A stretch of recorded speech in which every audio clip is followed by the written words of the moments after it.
일반적으로 우리가 다윗에 대해서 생각을 해보면 중요한 사건 뭘 꼽을 수 있을까요? 다윗 그러면 떠오르는 사건이 뭐 있어요?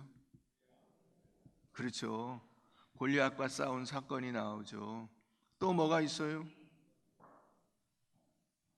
사울을 살려준 사건이 있습니다. 또 뭐가 있어요? 다윗이 그 성전을 짓겠다 서원을 했는데 하나님께서 성전은 네가 지을 게 아니다. 그러나 내가 너의 그 마음을 기특하게 받아서 내가 너와 언약을 세운다. 그래서 다윗 언약을 세웁니다. 그렇게 해서 이제 예수 그리스도가 오시게 됩니다. 그런데 이런 사건들은 다윗의 영적인 성장과는 직접 관련이 없어요. 다윗이 골리앗을 때려 눕힌 그 사건은 뭐 때문에 등장하냐면 다윗을 이 성경의 무대에 올려놓기 위해서 등장하는 거예요. 이를테면 다윗의 이 세속적으로 말하면 정치 무대에 등장하는 발판이 되는 거예요.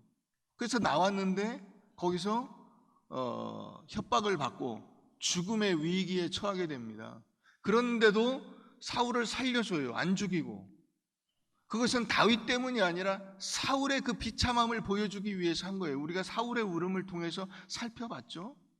그리고 나서 다윗과 언약을 세우시는 것은 사무엘하 7장에서 그것은 다윗 때문이 아니라 물론 다윗의 가문이 그 택함을 받고 다윗의 후손들이 그 왕위가 든든하게 되리라고 하는 약속은 있지만 그것은 직접적으로 다윗의 후손 때문이 아니라 예수 그리스도 때문인 거예요. 그래서 예수 그리스도가 이 다윗의 언약을 통해서 등장을 하게 되는 겁니다. 다윗의 영적인 성장과는 관련이 없어요. 그럼 다윗의 영적인 그 성숙과 변화는 어디서부터 시작이 되느냐? 밧세바로부터 시작이 됩니다.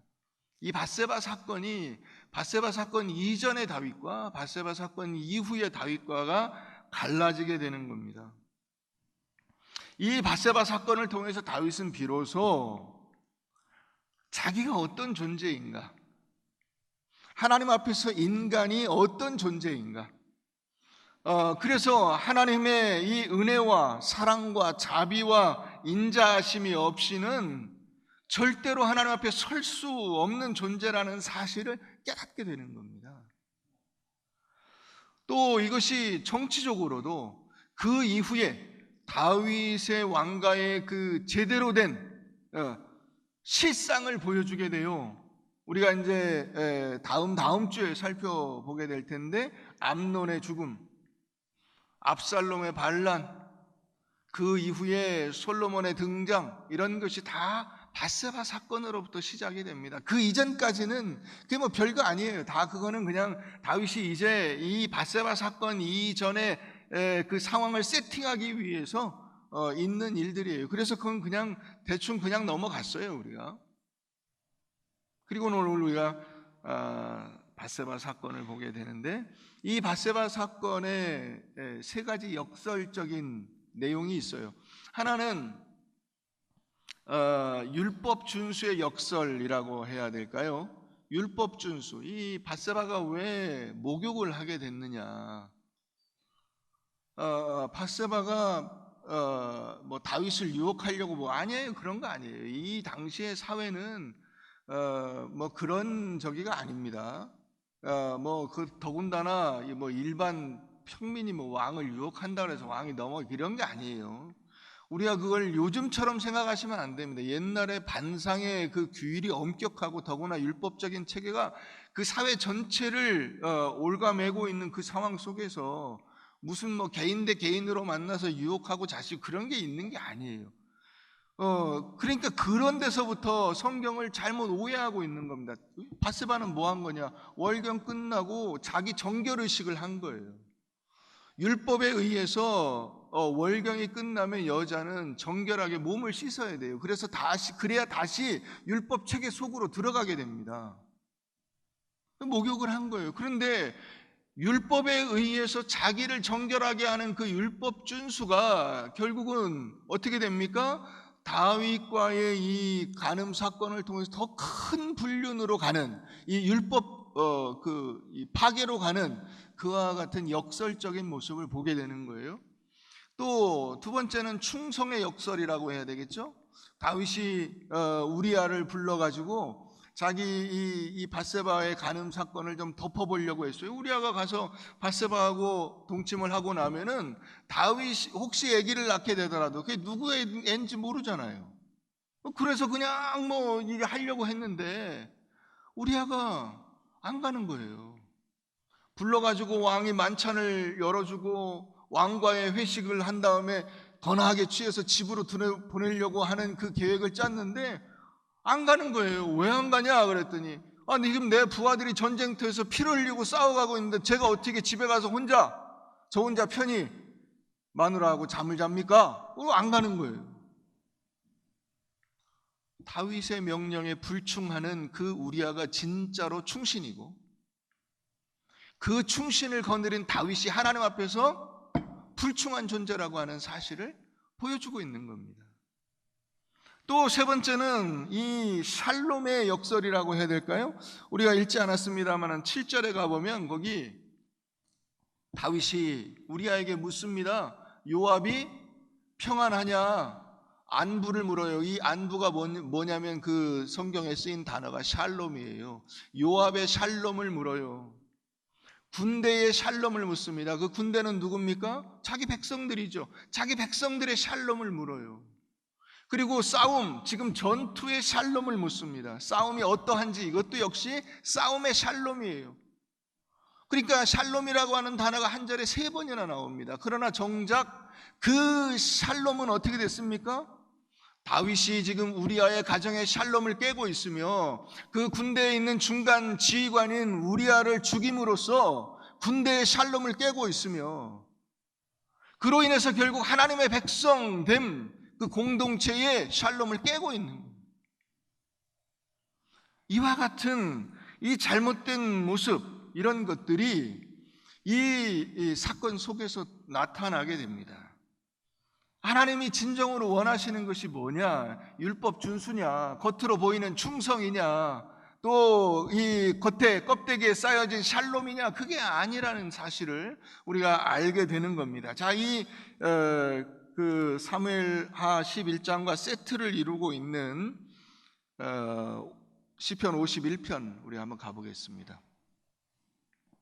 시편 51편 구약 839페이지.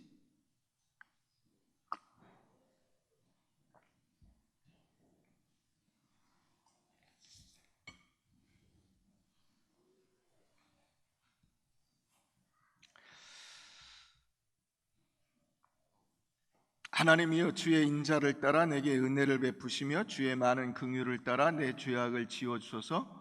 나의 죄악을 맑게 씻으시며 나의 죄를 깨끗이 제하소서. 물은 나는 내 죄과를 아오니 내 죄가 항상 내 앞에 있나이다. 내가 주께만 범죄하여 주의 목전에 악을 행하여 싸우니 주께서 말씀하실 때 의로우시다 하고 주께서 심판하실 때 순전하시다 하리이다. 내가 죄악 중에서 출생하였으며 어머니가 죄 중에서 나를 잉태하였나이다. 여러분 우리가 이제 회개를 한다. 여러분들이 뭐 항상 기도하면 회개하시잖아요. 회개. 하나님 회개합니다. 잘못했습니다. 용서해 주십시오. 뭘 회개하시나요? 어떤 잘못된 사건을 회개합니다. 사건. 나의 잘못된 행위 하나. 그걸 회개하죠. 다윗은 그런 회개를 하고 있지 않습니다. 다윗이 지금 회개하고 있는 것은 자기 자신을 회개합니다. 그러니까 다윗이 지금 무슨 얘기를 하고 있냐면 제가 그동안 잘했는데 어쩌다 한번 이번에 실수해서 죽을 죄를 졌으니 이번 한 번만 용서해 주세요. 이렇게 말하고 있지 않다는 거예요. 뭔 얘기를 하고 있습니까? 내가 원래부터 엄마 뱃속에서부터 만들어질 때부터 죄 속에서 잉태하여 죄 속에서 출생하고 그러니 내 세포는 뭐예요? 죄의 세포예요. 내 삶은 뭐예요? 죄를 먹고 마셔요. 그래서 나올 수 있는 것이 죄밖에 없어요. 자신의 이 인간의 본질이 뭐냐? 나는 죄입니다. 난 죄입니다. 죄밖에 없습니다. 내 인생에서 내가 만들어낼 수 있는 것은 악한 생각과 더러운 행위와 그 죄의 열매들을 맺을 수밖에 없습니다. 이 얘기를 하고 있는 거예요. 여러분, 죄 가운데 만들어졌는데 그 안에서 뭐가 나오겠습니까?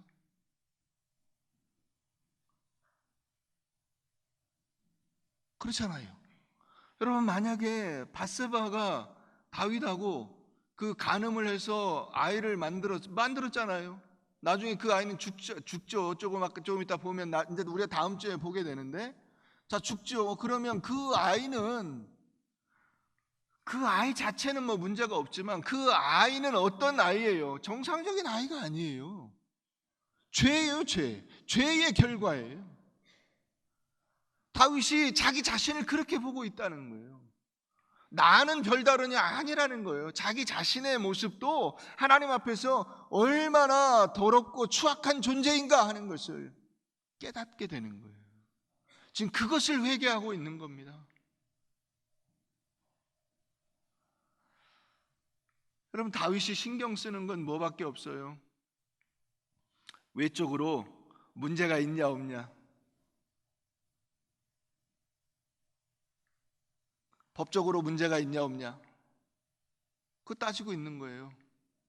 그래서 어떻게 합니까? 법적으로 문제가 없게 우리아를 불러다가 그 밧세바 집에 넣어서 그러고 자고 나오면 그 다음에 자기는 아무 법적인 책임이 없게 되는 거예요. 사람들이 자기를 비난할 뭐가 없어요. 그러나 그게 아니죠. 여러분, 우리가 누가복음 18장에 가보면 거기 바리새인과 세리가 기도하는 장면이 나옵니다.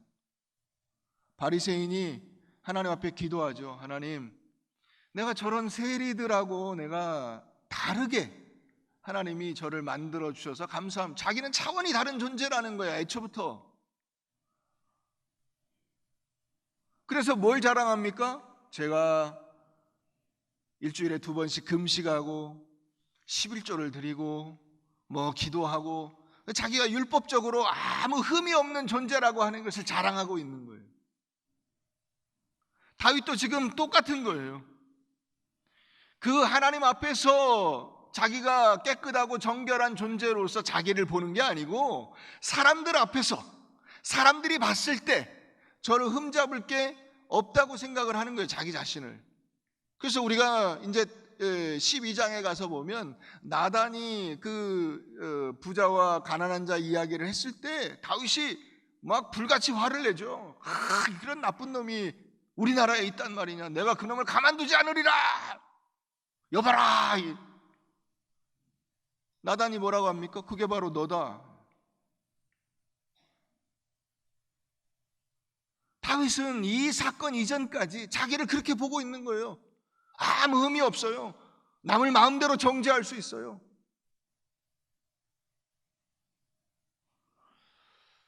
우리 갈라디아서 1장을 한번 가보십시다. 신약성경 고린도 후서 뒤에 갈라디아서 있습니다. 신약 302페이지, 신약 302페이지 갈라디아서 1장.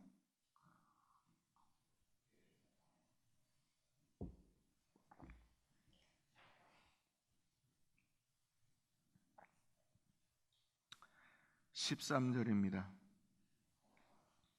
내가 이전에 유대교회에 있을 때에 행한 일을 너희가 들었거니와 하나님의 교회를 심히 박해하여 멸하고 내가 내 동족 여러 연갑자보다 유대교를 지나치게 믿어 내 조상의 전통에 대하여 더욱 열심히 있었으나 그러나 내 어머니의 태로부터 나를 택정하시고 그의 은혜로 나를 부르시니가. 여기 행한 동그라미 쳐놓으시고 그 밑에 14절에 전통, 13절에 행한, 14절에 전통, 14절에 열심 동그라미 쳐놓으시고 그 다음에 15절에 택정, 그 다음에 은혜 여기 동그라미 쳐놓으세요. 자, 사울이 이 사도 바울이 된 신약의 사울, 이 사울이 한 일이 뭐냐? 행함이에요. 행위예요. 이전에 유대교에 있을 때 자기가 행한 이 율법이라고 하는 것이 행하는 거예요. 그런데 이 행함은 뭐에 따른 행함이냐면 전통에 따른 행함이에요. 전통, 내 조상의 전통, 이렇게 해야 된다라고 관습적으로 내려왔던 것들에 대하여 자기가 행한 거예요. 사람들이 전통적으로 아무 흠이 없게 하면 어떻게 합니까? 박수 쳐주죠. 인정해 줍니다. 훌륭해. 그가 그렇게 전통에 따라서 행하는 그 일을 소홀히 했습니까? 열심히 했습니다. 열심히 있어요. 그러니까 여러분, 우리가 잘못 신앙생활을 하는, 우리 자신도 모르게 잘한다고 생각하지만 실제로는 잘못하고 있는 대표적인 증거들이 뭐냐면 행함과 전통에 따라서 열심을 내고 하는 거예요. 그런데 하나님이 자기를 어떻게 하셨다고 해요? 택하셨대요. 택하셨어. 자기 엄마의 태로부터 자기를 이방인의 사도가 될 수 있도록 선택을 하셨어요. 선택받은 인간인데 그가 자기 힘으로, 자기 열심으로, 자기 전통에 따라서 행한 일이 뭐냐? 사람들을 죽이는 일을 하는 거예요. 스데반을 죽이고 여러 사람들을 잡아 죽이는 그 일을 하는 거예요.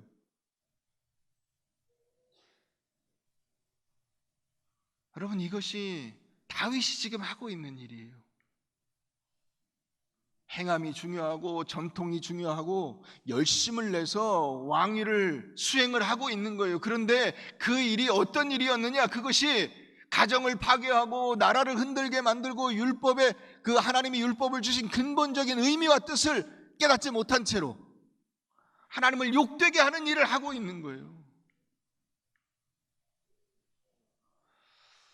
그런데 이 사도 바울, 이 사울이 사도 바울이 되게 하는 놀라운 사건이 사도행전 9장에서 벌어지게 됩니다. 하나님께서 사울을 부르시죠. 사울아, 사울아, 내가 왜 나를 박해하느냐?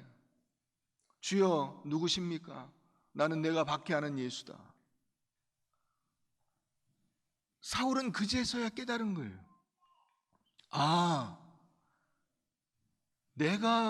내가 열심을 내고 내가 전통에 따라서 내가 무언가를 행하고 있는 이 일이 하나님의 뜻과는 반대되는 방향으로 가고 있는 거구나. 그래서 거기에서 돌이키게 됩니다. 이걸 하나님의 은혜라고 하는 거예요. 할렐루야. 이게 하나님의 은혜인 거예요. 여러분, 내가 하고 싶은 대로 일들이 풀려지는 것이 은혜가 아닙니다. 하나님께서 원하시는 대로 가는 것이 하나님의 은혜입니다. 그러니까 하나님의 은혜라고 하는 것은 우리 스스로 자신의 존재 가치나 자신의 수준을 결정하게 내버려 두지 않고 하나님께서 우리를 하나님처럼 만들어주고 하나님이 정하신 그 영광의 수준에 도달할 수 있도록 끌고 가신다는 뜻이에요. 무슨 말인지 이해가 되세요?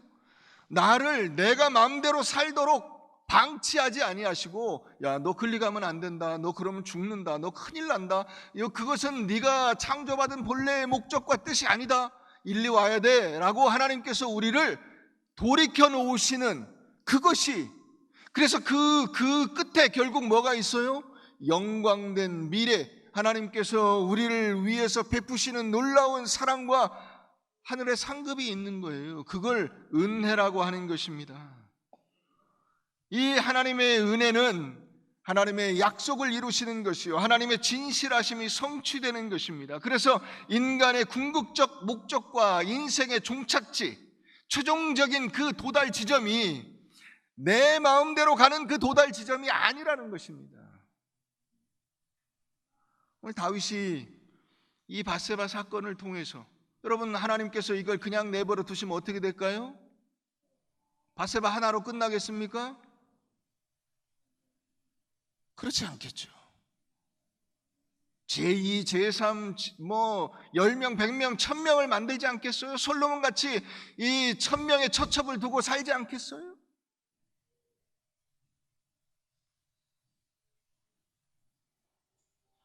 여러분, 그런데 우리는 자꾸만 이 행함과 전통과 열심을 내세워요. 그 끝에는 뭐가 있는지 아세요? 자기 자랑이 있습니다.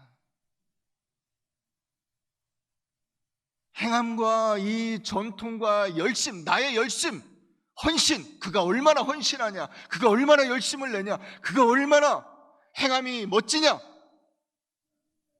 우린 그걸로 하나님께 영광을 돌리는 데 가지 아니하고 뭘로 갑니까?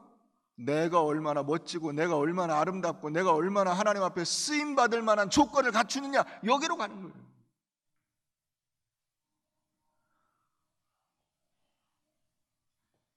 그래서 어떻게 됩니까? 다른 사람을 정죄하죠. 야, 나는 해보니까 되던데 너는 왜 못해? 난 이렇게 해서 했어. 우리 수많은 간증의 위험이 바로 거기 있는 거예요. 내가 이렇게 하니까 되더라. 너는 왜 못하냐? 너 열심을 안 냈지. 너 헌신하지 않았지. 너는 행위를 옳게 하지 않았어. 그래서 안 되는 거야.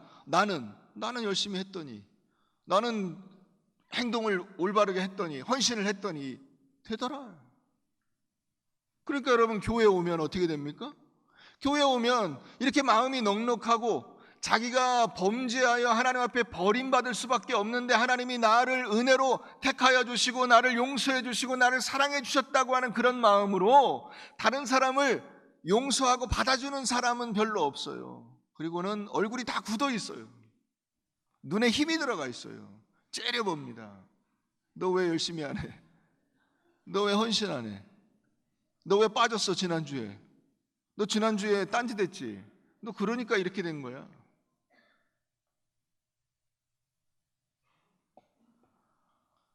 여러분, 오늘날 우리가 교회에서 어떻게 다른 사람들을 대해야 되느냐? 밖에까지 나갈 것도 없어요. 여기 안에서부터.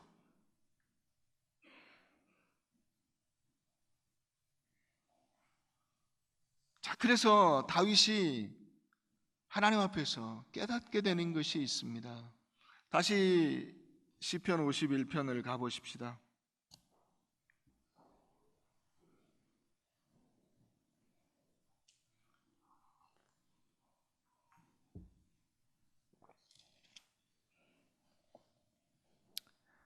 (16절입니다)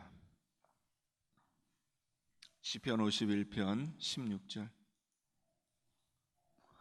주께서는 제사를 기뻐하지 아니하시나니. 이 제사가 뭔가요?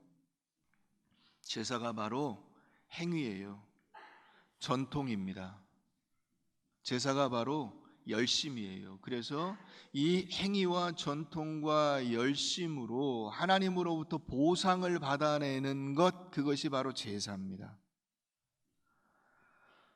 주께서는 제사를 기뻐하시지 않는다는 거예요.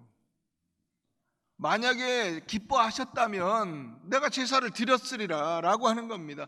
그제서야 깨닫는 거예요. 그러면 하나님이 기뻐하시는 것은 무엇입니까? 주께서 구하시는 제사는 뭐예요? 상한 심령. 여기 상하다, 상한이라고 하는 단어가 이게 어떤 뜻이냐면 완전히 박살났다, 산산조각 났다, 그런 뜻이에요. 완전히 박살나 산산조각 났어요. 그러니까 우리라고 하는 이 존재가 내가 행함이나 전통이나 열심을 갖고 하나님 앞에 나가면 하나님 제가 이런 정도입니다 하고 이게 뭔가 된 것처럼 생각을 해요. 그런데 완전히 박살났어요. 산산조각 났어요. 그러니까 하나님 앞에 내놓을 게 있어요, 없어요? 제대로 내놓을 게 없어요. 아이고 하나님 정말 죄송합니다. 저는 무능하고 죄로 인해서 하나님 앞에 벌받아 마땅한 인간인데 저를 이렇게 불러주시니 제가 몸둘 바를 모르겠습니다. 안절부절 못하는 거예요. 내놓을 게 없으니까. 제사를 드리려고 했는데 온전한 제물이 없어요. 안절부절 못하는 거예요.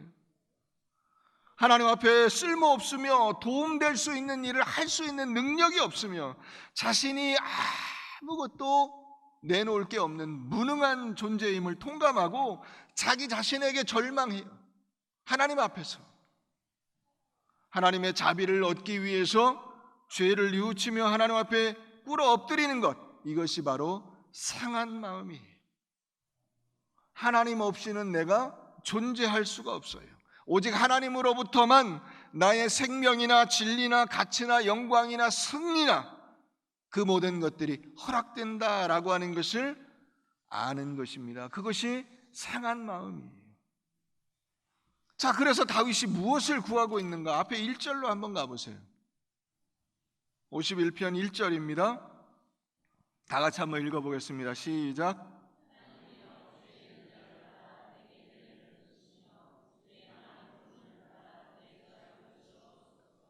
거기 다윗이 구하고 있는 것이 뭐죠? 인자, 동그라미 치세요. 인자, 은혜, 긍휼이라고 하는 것을 구하고 있습니다. 인자는 우리가 뭐라고 배웠죠? 단어가 뭐예요? 헤세드라고 배우셨죠? 하도 많이 들어서 이제 알겠죠? 뭔 얘기인지는 모르겠는데 단어 자체는 아마 들어보셨을 거예요. 헤세드, 이게 하나님의 인자하심이에요. 무조건적인 사랑입니다.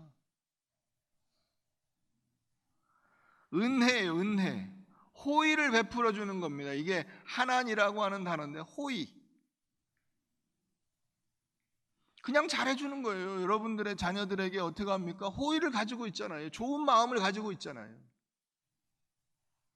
긍휼이라고 하는 단어는 이게 람이라고 하는 단어인데 원래 뜻이 엄마의 자궁이란 뜻이에요. 엄마의 자궁.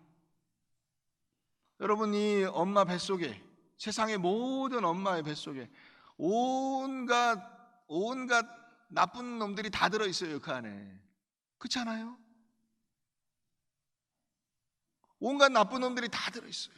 그런데 나쁘고 좋고 그거 상관없어요. 엄마가 그 자궁 안에 따뜻하게 아이를 품어서 그 아이를 키워내잖아요. 그게 하나님의 긍휼인 거예요. 그러니까 이 말을 뒤집어 말하면 우리는 모두 다 하나님의 자궁으로부터 나온 사람들이에요. 하나님께서 사랑으로 우리를 키워내신 거예요. 나쁘냐 좋냐 그거는 그 다음 문제예요. 어떤 아이도 엄마 뱃속에 있을 때 나쁘다 좋다 이런 얘기를 하지 않아요. 다 무조건적으로 그 아이는 아이고 사랑스러운 아기예요. 아이고 좋은 아기예요. 이 아이에게 모든 꿈이 있어요. 그 아이에게 모든 것을 베풀어 줍니다. 그게 엄마의 자궁입니다. 그게 하나님의 긍휼이라고 하는 것입니다. 그러니까 이사야 49장 15절 말씀에 여인이 어찌 그 젖먹는 자식을 잊겠으며 자기 태에서 난 아들을 긍휼히 여기지 않겠느냐. 그들은 혹시 잊을지라도 나는 너희를 잊지 않으리라. 왜요? 하나님의 그 자궁에서부터 나왔기 때문에. 우린 단순히 엄마의 그 자궁에서 태어난 존재가 아니라 하나님의 그 긍휼, 하나님의 자궁으로부터 나온 존재들이에요. 그래서 하나님께서 외면하거나 버리실 수가 없는 거예요.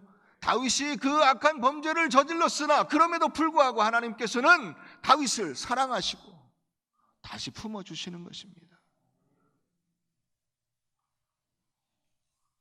오늘 종교개혁 502주년 기념주일을 맞이해서 여러분, 우리의 마음이 오직 하나님의 은혜와 말씀으로 돌아가지 않으면 안 되는 것입니다.